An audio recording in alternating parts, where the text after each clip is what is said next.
You are here today on March 16th, 2014, at the cusp of the spring equinox, also called the vernal equinox. My name is Chris Emmons, and I'm the author of Ormus Modern Day Alchemy, Guide to Ormus Collection Processes. And today we are at an Ormus group gathering in Marathon, Florida. These gatherings meet monthly, and the outside education piece today is going to be a phone call that we are initiating with Don Nance, the premier alchemist in the United States, highly thought of, does research on his products, assays, determines what's what in this world of Ormus, which we all know the information of Ormus is just in the infancy. The learning curve is so high, but what we know, if just 10% of what we know about this material is true, what we have is a truly unique ability to interface with a material that will give our essences extreme vitality. So we're going to bring Don on now, going to give him our attention, and we welcome you abroad. We'll see how this goes for getting out to the world on YouTube and other places. We'll do the best we can. We do understand this is pure raw data, and the process that we are using, while it does work, the technology will not be as crisp and succinct as you are accustomed to on marketed materials on TV and other places. We love you, and let's bring Don Nance aboard now. Hello there. My name is Don Nance. I'm an alchemist. I'm an adjunct level member of the International Alchemy Guild, and I'm a master of the Egyptian Essene technology. I've been very successful at this. Have made many accomplishments in both the spiritual and practical alchemy. My website is oceanalchemy.com, and the way that I do this for the public is that when someone that can afford to buy the mana Ormus buys it from me, they allow me to be able to give it to people who are ill and can't work and can't afford to buy it. So that way you're helping me to pay it forward. And that's the way it was done for me, and that's the way that I give back. So anyone that is ill that needs this and cannot buy it, they will get it. You just need to let me know. And that's oceanalchemy.com. Since I don't know you, I don't know what you know and what you don't know, we're going to talk just a little bit about the process. The mana can be made from seawater, sea salt, reconstituted waters. Not all of them have Ormus in them. A lot of the sea salts that you buy at the grocery store are dead because of the way they've been processed. They don't have any Ormus or mana in them. So there are specific salts, and Christine can advise you more on that. The Dead Sea is loaded with it. The Great Salt Lake water is loaded with it. The oceans are loaded with it. It's constantly being uploaded into the Pacific Ocean from the Ring of Fire, which are the volcanoes. They're submerged. That's why orms are being uploaded into the seas, and from there it's distributed around the world. Now, all of those that are made from the what method are all the water alchemies. Those are the sea salt reconstituted into seawater, and there are other ways of making it too. We can extract these elements from minerals, ancient seabed mineral deposits, actually ores, such as gold ore, copper ore, and those are from different methods. What we have is the dry method. We can extract the forms from edible minerals, and then we have the sodium fusion, sodium burn process, where we can actually take the metallic ores and pure metals and convert them into the monatomic form.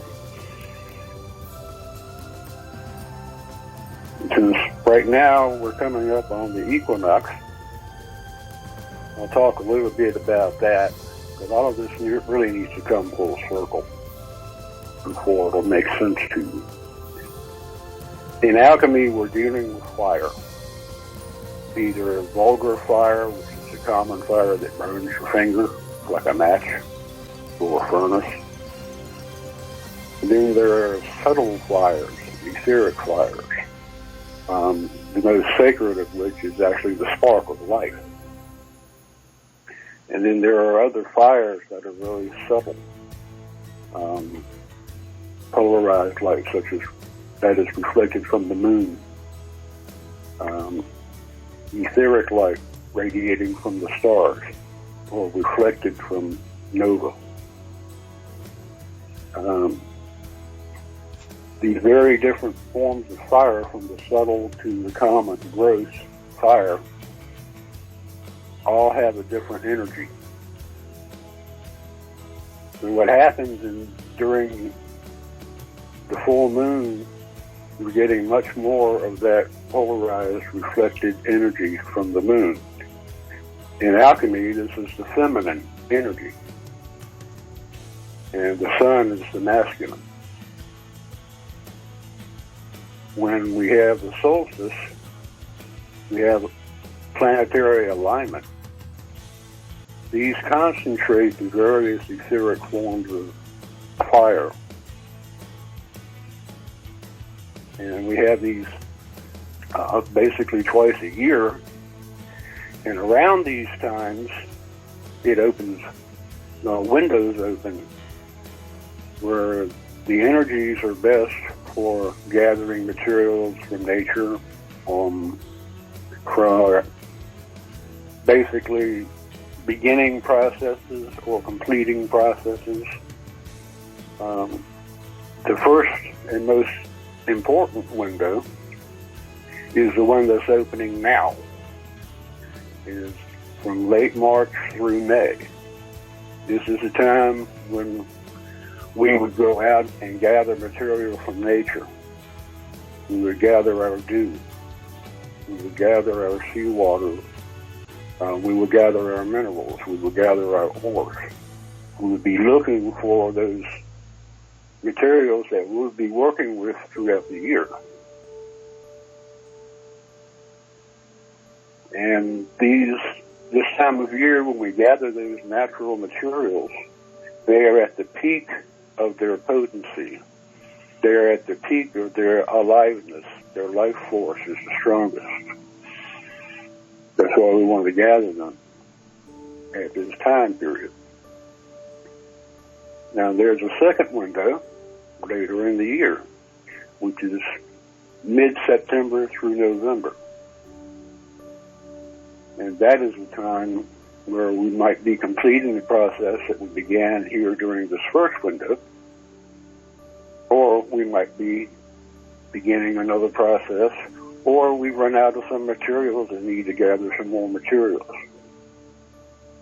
The energies aren't quite as potent because the life force is beginning to wane, and a lot of nature is going to go to sleep for the winter in the northern hemisphere. And it's the opposite for the southern hemisphere on Earth. So in alchemy, we're dealing with fire in one form or another, either the life force of plants and minerals. Minerals are alive. Everything is alive. Don't be fooled. What we do is we're working with this fire in one form or another. The secret fire that we work with in the Ascene technology is actually our sodium hydroxide minstrel. Our sodium hydroxide is the fire that we use to work with the wet method to get our mana from the seawater and sea salts. And when we're working with seawater, we're working with purified seawater. We're not working with raw seawater. It's very important to understand that if we get raw seawater, you don't get it anywhere near shipping lanes or anywhere near boat traffic because it puts lead and mercury into the water. And you're better off not getting water in from the top 25 feet of the water column because what you'll have there are pollutants. If you get the raw seawater as clean as possible, then you want to boil it well covered with an open flame for 20 minutes. Let it cool. As it cools, all of the matter that was alive in it, the microorganisms that were killed during the boiling will settle to the bottom. Then you want to very carefully filter that seawater, and then it's ready to do your wet method with it. The reason why you boil it and filter is because when you do the initial pH swing with the wet process, the microorganisms will die. If you don't filter them out before you begin the process, they will putrefy in your mana and make you sick when you try to take it. In fact, you'll throw up instantly. That's the way it happens. But the actual processes themselves are in the book, Ormus, Modern Day Alchemy, that Christine and I and Barry Carter are doing the brunt of the work. Processes are in there in detail, so I won't waste this phone call on that. To get back to what we were talking about is what I wanted to tell you about fire. You understand that there are etheric fires and the spark of life. We also work with vulgar fire. Our sodium hydroxide is secret fire. And you'll realize why the first time you mix your sodium hydroxide granules into the water. It gets hot. Very hot. We also work with vulgar fire. So we'll make a sodium hydroxide solution up, and we'll put the minerals in it, say edible minerals like azomite that we've gathered. And we'll boil that well covered with an open flame, vulgar fire. And once that's done, we filter that and bring the pH down with a weak hydrochloric acid solution. You can use vinegar, distilled white vinegar, and we'll get our mana. So that's come from the secret fire, and now we're working with vulgar fire. Now we go another step further. We can take metallic ores or the pure metals and burn them with pure sodium metal. A lot of people don't realize that sodium, when it's not bonded to sodium chloride as salt, sodium is actually a metal. And we fuse that with our gold or copper, and then we take that, react whatever sodium metal has not reacted because it's extremely dangerous, violent material. And then we'll do the dry method on that, which is boiling it in our sodium hydroxide. So when we take our sodium hydroxide in it and do the dry method of putting the minerals directly into it and boiling that, or if we do the sodium fusion on ores or metals and take that and then add it into our sodium hydroxide solution, the sodium hydroxide solution at that point becomes a menstruum. It is supernatant. It's pregnant with the materia. It now contains the life the light of life, that energy that helps to feed our etheric body when we make use of it. So you see that all of the processes work together, because what was dry becomes wet, which becomes our mana. When we take the dry material like the azomite or other mineral source, and then we boil it in our lye solution, sodium hydroxide solution, that has become wet. And it all revolves around the sodium hydroxide, which is our secret fire. And that is illustrated by the Ouroboros, which is a snake or a dragon biting its own tail. All of these processes lead one into the next, into the next. So the students learn, they begin with the sodium hydroxide, then they perform the wet method, then they perform the dry method, and then those that have the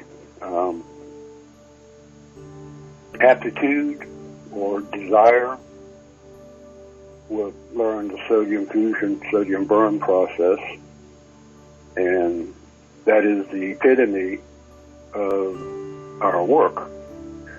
We can literally make our mana from the refuse of the earth. We can go with these processes. We can go to the dump and shovel a bunch of trash out of the dump, perform our processes on it with intelligence, and we can actually make our mana literally from the refuse of the earth, and it will not be toxic in any way, shape, or form. It's just simply amazing. Now we can take trash and make medicine from it. It sounds a little bit like alchemy to me, but I hope I'm not being confusing with all this. I was unable to locate my notebook, but without getting too deeply into the processes, which are all really in the book, I wanted to give you an overview for the feel of why we do these things at certain times. Like during the full moon, you have an influx of feminine energy.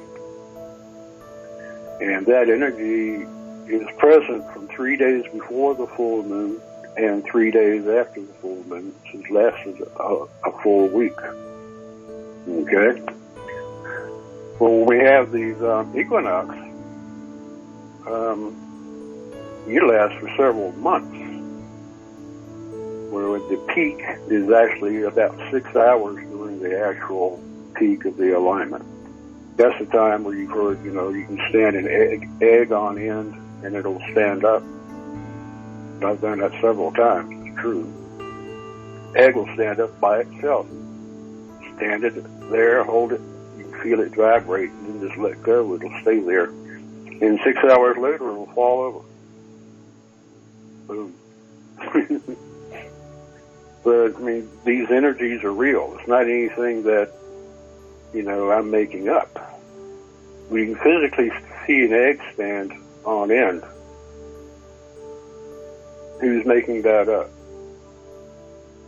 It's like, the Matrix. It isn't the fork that bends. It's your mind that bends. Well, your mind and heart have to open up to the real possibilities that surround us. The stars are giving energy and light. That is an etheric form of fire. Very subtle.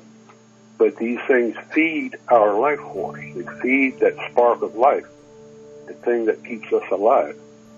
These elements, the mana, the orms, they feed our life force. And it's not like a drug. It's not anything that's supposed to make you high.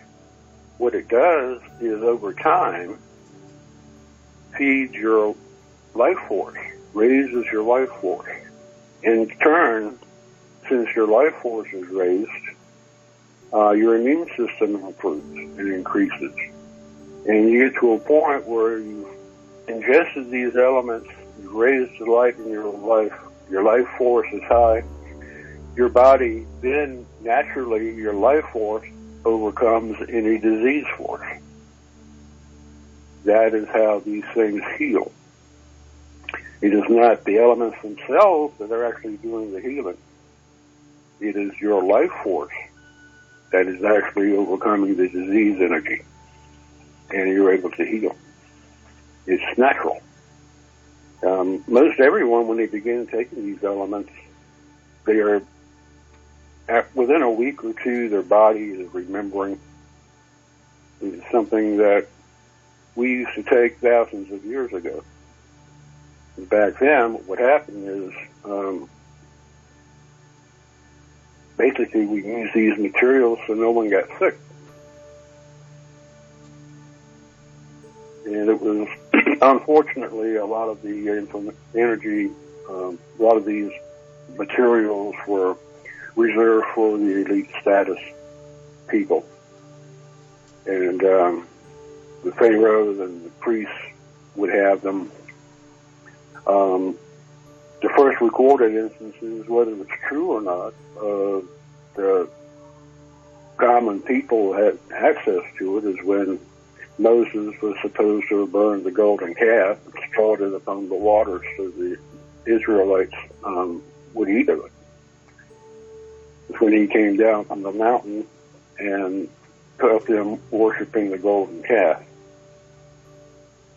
Well, how would Moses have burned that gold? How would he have made that into an edible form? Because if you eat gold metal, it won't do anything. It just passes through your body. And he was doing it to raise their consciousness level. Well, he probably would have done a variation of the sodium fusion of it. I've read ancient texts where they would take gold and burn it with caustic soda and salt, and then grind it all in a mortar and pestle, and then burn it again, and repeat that over and over, grinding and burning and grinding and burning. Then they would take that material, put it into the pure rainwater, and some of it had been converted into what they called the calx, which was a white powder of gold. That would suspend in the water, and what was still metallic would fall immediately to the bottom. So they would pour the water containing the white powder off, take the gold and reprocess it, dry it out, and they'd burn it and grind it, burn it and grind it back into the water. They would keep repeating this over and over again until all the material had been converted into the white powder of gold in water. And at that point, it was ready to ingest. Well, this process that I learned about,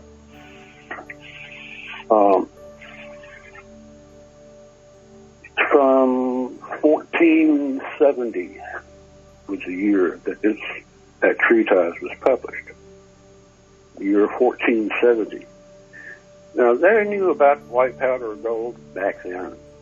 They knew about it 5,000 years ago in Egypt.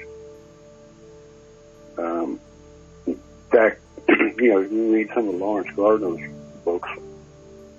He actually sent some people to a mountain in Pennsylvania where I was working and had me make some white powder of gold for them. And I did that by the sodium fusion process, which that information is in the book. All of this information that you would want is in the book or is going to be forthcoming. We didn't talk too much about the etheric energy and the life, the different degrees of fire in the book, but that's information that Christine and I have been talking about and will come out eventually in a coherent format. And that's about all I have for you today. I mean, Christine's going to be getting you started on how to do the processes, and those who wish to pursue them will have the opportunity. Well, thank you, Don. We have just listened to Don Nance of Ocean Alchemy, a highly respected alchemist in his own right. Choking on my coffee here. Sorry about that. We're really glad that you took the time to talk to us, and we are going to come up with some good questions for you. And we're here at the Ormus group gathering in Marathon, Florida, and we're going to start off with questions from the group. Hello, Mr. Nance. My name is Laura Radke. And I've been on the Ormus forum for 3 or 4 years now. I don't say much, but I always appreciate all the information everybody puts on there. And then, of course, when I started investigating Ormus a few years ago, I was thrilled to read your account of what happened to your brother and yourself, and thankful that that is out there for other people. So I've referred people I know to that, and thank you for making that available to people.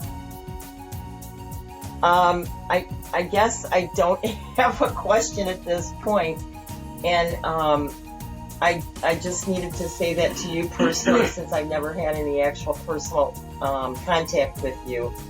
But I just thank you for being who you are and doing what you do in the Ormus community, and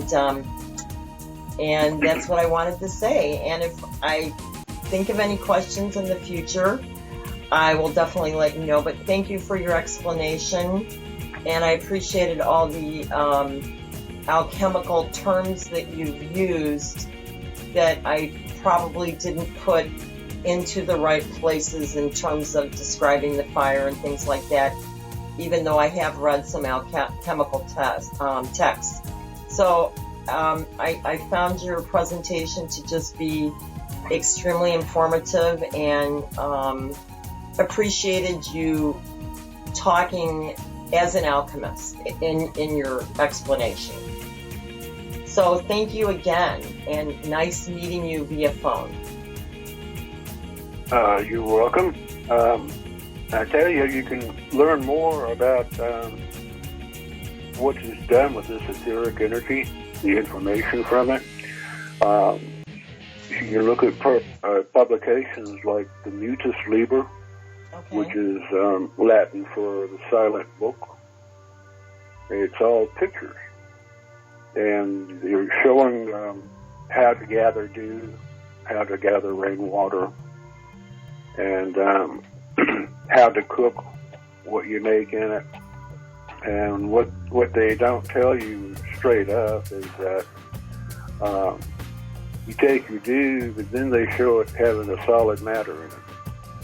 Well, what you do is you add sea salt to it. So, we come right back around to that salt again, or sodium. We use salt in almost all of these processes.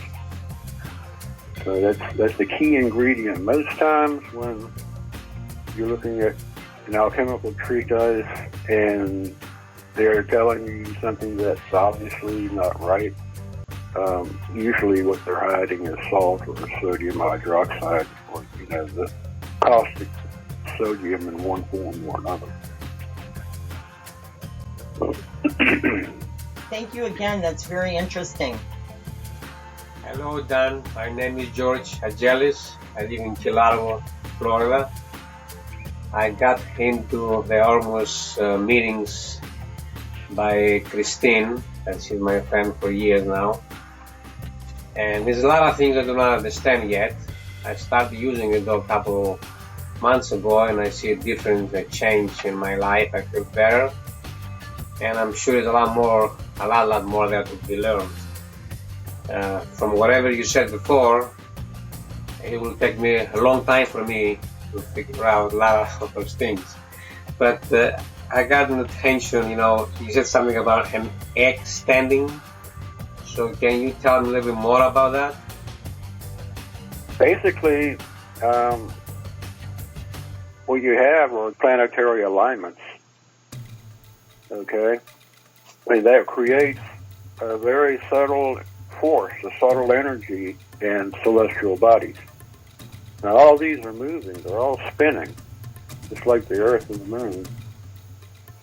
And they create an energy. It'll actually adds a different form of gravity, or anti-gravity, I guess you could call it, that allows the egg to suspend. And what that is, for practical purposes, it's illustrative that these energies that the alchemists work with are actually physically do exist. They are real. They're not something from our imagination. They're not any more our imagination than the stars that twinkle in the sky. The reason why they twinkle is because they're emitting light. You notice when you look at a planet like Venus or Jupiter, it doesn't twinkle. That's because its light is reflected, it's polarized. It's like the moonlight. And so you can tell the difference between these different types of energies by just simply observing nature. In fact, the simplest philosophers, alchemists, basically, they said that what they did was just study nature. That's how, like Philales would talk about the metals as having a seed, and the seed of the metals can be found in its ore.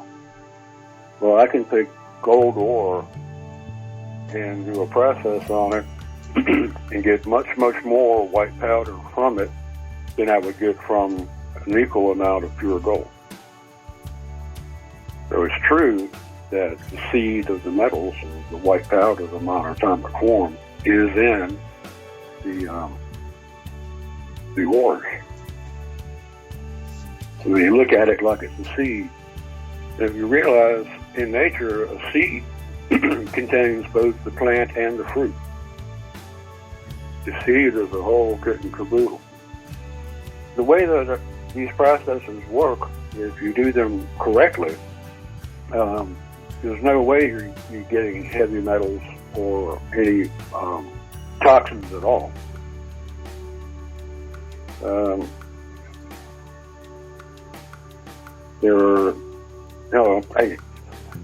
For the purposes of this, there's no point in getting into, geocaching and all that stuff. It's actually some chemists that I've talked to aren't convinced that there is any such thing as a geocaching precipitate. So, but if you do these processes correctly, there's no way they're toxic. That's why I was trying to illustrate that point when I was talking about, we could go to the trash dump, get shovels full of that stuff, and actually make a pristinely clean medicine, white powder. And I've taken some of the, I don't remember what they called it. It's from the Cretaceous period when the dinosaurs were supposed to have become extinct. I've taken a layer of that material and do the dry method on it, and you get a black menstruum. I mean, it's just jet black. It looks like coffee. And you can filter it down to 1/2 of a micron, and it's still black. You can't get rid of the color even though there are no particles in it. Well, I can do the dry method on that material and get pure M-state iridium. It looks like snot. It's clear. So then I'll take that and separate it from the still black water and wash it with distilled water, and it turns into a white powder. Looks just like any other mana. But what it is the seed of iridium. It is Ormus M-state iridium. And and it comes out of a jet black solution. I mean, you'd never think you'd get anything like that. And it assays to be nothing. No toxins. No, I mean, it comes back barely, it says it's salt. Pretty funny. Don, I want to thank you so much, and I want to tell all those who are listening to our time together that we have been listening to Don Nance, the premier alchemist in Florida in the United States, and what he has done for us. And yes, this is raw data, and sometimes you're going to have to work to keep it together as you're listening.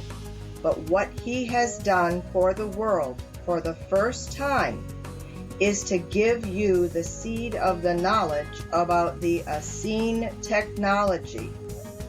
And what it is up to you to do is to take the time to listen to Don Nance and marry it with the teaching that is in basically your textbook, Ormus Modern Day Alchemy by Chris Emmons. Yes, and bless you, my soul sister, because I want people to know that I was going all over the country and in Europe and in Hawaii teaching people how to do this, and with the sole purpose that the knowledge would not get lost again. And you were the one that heard me, Christine, and you wrote the book. Well, and I love you and thank you endlessly for doing that.